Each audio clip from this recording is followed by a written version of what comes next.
माझ्यासोबत भाजपचे आमदार संजय केळकर आहेत. सर, तुम्ही एक मुद्दा उपस्थित केलेला आहे की जो आपला दवाखाना मोठ्या प्रमाणात गाजावाजा करत सुरू केला होता, तो आता बंद पडलेला आहे. ठाण्यामध्ये देखील तशाच प्रकारचं चित्र एकंदरीत दिसून येते. ठाण्यामध्ये 44 आपला दवाखाना उघडले होते, त्याचा पूर्ण बोजवारा उडालेला आहे. त्या ठिकाणी काम करणारे जे परिचारिका होत्या, ANM, GNM, डॉक्टर, कोणाला 6-6 महिने पगारही दिलेला नाहीये. आणि ठेकेदार जो आहे तो बेंगलोरचा आहे. त्या बेंगलोरच्या ठेकेदाराने देखील महापालिकेला चुना लावलेला दिसतोय, कारण याचे पगारही दिलेले नाहीत.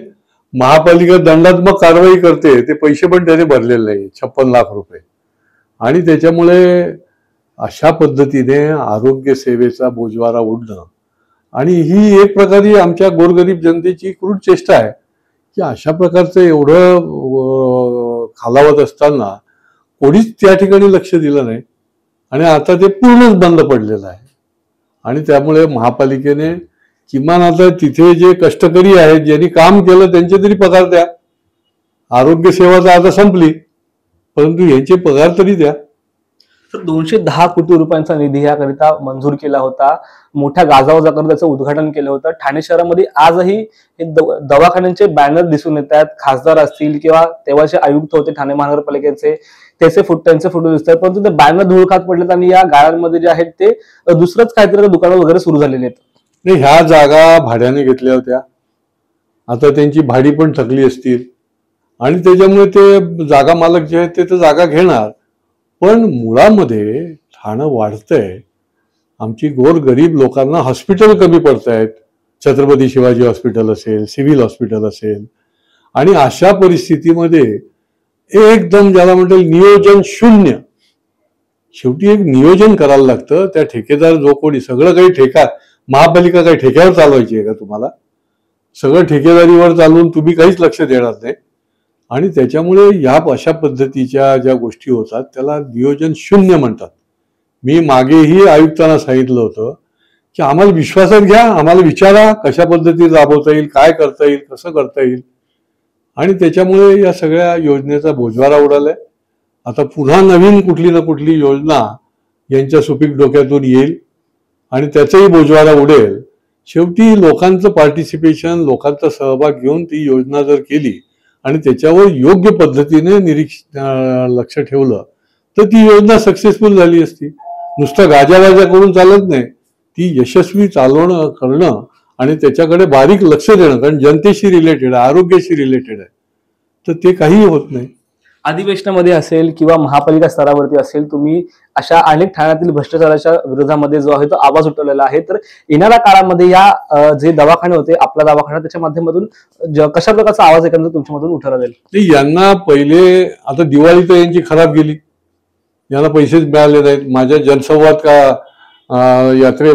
जनसंवाद कार्यक्रमामध्ये दर शुक्रवारी मी बसतो, तर त्या ठिकाणी ह्या सगळ्या ANM, GNM परिचारिका आल्या. तर यांना पहिले पैसे द्या, पहिले यांना देणं, कारण की यांनी कष्ट केलेले आहेत, यांनी काम केलेलं आहे, फुकटचे पैसे नाही द्यायचे. आणि त्या ठेकेदाराला जे आहे त्याला इथेच काय महाराष्ट्रात कुठेही काम देऊ नका. आणि त्याला जी दंडात्मक कारवाई केलेली आहे ती दंडात्मक कारवाई पूर्णपणे तो दंड जो आहे तो 56 लाखाचा वसूल करा. सर, पाहिलं तर एक वेगळा प्रश्न होता. उपमुख्यमंत्री एकनाथ शिंदे आज सकाळीच ताबडतोब जे दिल्ली दौऱ्यावरती गेलेले आहेत. जे महापालिका स्तरावरच्या निवडणुका आहेत त्याबाबतचं काही भेटीगाठी असतील किंवा इतर जे प्रश्न असतील त्यांना अनुसरून एक महत्वपूर्ण बैठक जी आज दिल्लीमध्ये पार पडणार आहे, असं पाहताय? नाही, मला काही माहिती नाही की हे महापालिकेच्या निवडणुकीच्या बद्दल चालले, पण बऱ्याच वेळेला शेवटी डबल इंजिन सरकार आहे, त्याच्यामुळे इथल्या सरकारला आमच्या प्रमुख लोकांना दिल्लीला जायला लागतं. निरनिराळे प्रकल्प असतात, खात्यांतर्गत काही कामं असतात, विषय असतात महाराष्ट्राच्या हिताचे, त्याच्याकरता गेलेले असतील. परंतु पाहिलं तर महायुती म्हणून आता एकत्र आहात, परंतु ठाण्यामध्ये पाहिलं तर भाजप असेल किंवा शिंदेची शिवसेना असेल, ते वारंवार शिवसेना म्हणते की महायुती म्हणूनच लढू, परंतु भाजपचे जे काही वरिष्ठ नेते असतील, गणेश नाईक असतील किंवा प्रदेश अध्यक्ष असतील, तर तुम्ही देखील म्हणत होता की युती अथवा आम्ही स्वबळावर देखील लढायला तयार आहोत. बघा, निवडणुकीमध्ये सज्ज असायला लागतं आणि हे काही आज नाही, पहिल्यापासून गेल्या 5-6 महापालिका निवडणुका आम्ही लोकांनी बघितल्या असतील, तर दोन्हीसाठी आपण सज्ज असलं पाहिजे. आणि त्याच्यामुळे आमचं सैन्य जे आहे ते सज्ज आहे. ज्या परिस्थितीवर जो निर्णय घेतला जाईल त्या निर्णयाला अनुसरून आम्ही काम करू आणि जास्तीत जास्त मोठं यश जे आहे ते या ठिकाणी मिळवू. तुम्ही एकंदरीत म्हणताय जास्तीत जास्त यश आम्ही मिळवू, परंतु पाहिलं तर संपूर्ण ठाणे जिल्ह्यामध्ये भाजपचे आमदार जास्त आहेत, परंतु देखील असं चित्र असताना देखील पालकमंत्री जे आहेत ते शिवसेना पक्षाचे आहेत. महापौर देखील मागील काही दिवसांमध्ये त्यांच्याच पक्षाचा होता. येणाऱ्या महापालिकाच्या निवडणुकीनंतर कशा प्रकारचं चित्र असेल, नेमका महापौर पदाचा दावा करणार आहात आणि नेमकं कोण असेल? नाही, हे तर आम्ही पूर्वी पण केलेलं आहे, आजही करतो, उद्याही करणार आहोत. कारण आमच्या संघटनेला कार्यकर्त्यांना कधीही वाटतंच की कल्याणलाही आमचा महापौर झाला होता त्या काळात, त्यावेळेला युती नव्हती तरी पण महापौर झाला होता ज्यावेळेला एकत्र आले. तर त्याच्यामुळे महापौर व्हावा ही आमची सातत्याने आमची भूमिका आहे, इच्छा आहे. येणाऱ्या काळात महापालिकेवर असेल, ठाणे महानगरपालिकेवर महापौर? हा, येणाऱ्या काळामध्ये ठाणे महानगरपालिकेवर भाजपचा महापौर असेल? नाही, महापौर आमचा असला पाहिजे, त्याच्याकरता आम्ही कष्ट घेतले पाहिजे, त्याच्याकरता आम्ही काम केलं पाहिजे. आमची इच्छा आहे, परंतु ते करण्यामागे देखील आम्ही काम देखील करायला पाहिजे.